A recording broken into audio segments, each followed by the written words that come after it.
Allora adesso Che bello che è, bellissima, perché sta qua sulla sera, dietro questo signore, la vedi, questa qua, adesso è mi richiedo Giuliano con il pecorino di parmigiano.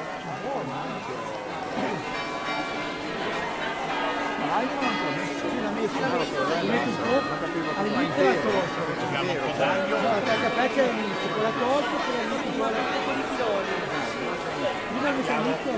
Iniziamo a mettere un po' l'olio va messo sempre alla fine.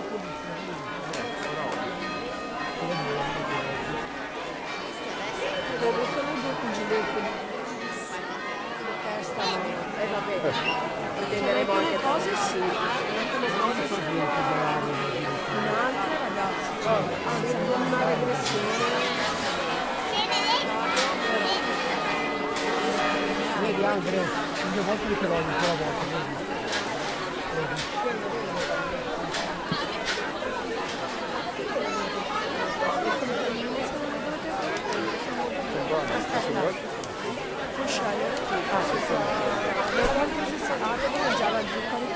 L'olio si mette perché aiuta anche a tenerlo chiaro.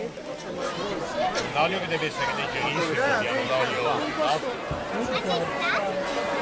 che era il taglio della bisnonna, questo è la nonna.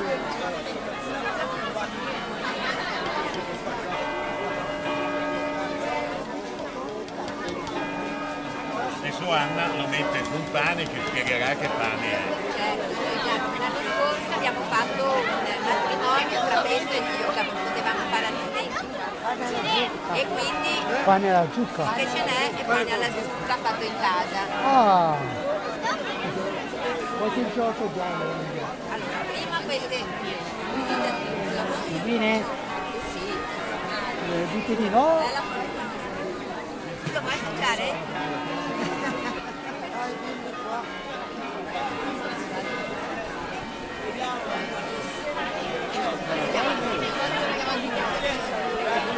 Bisogna assaggiarlo anche. Sta venendo una voglia di pasta fresco.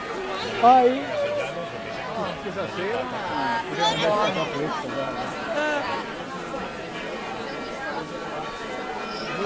Ci siamo beccati. Ce l'ha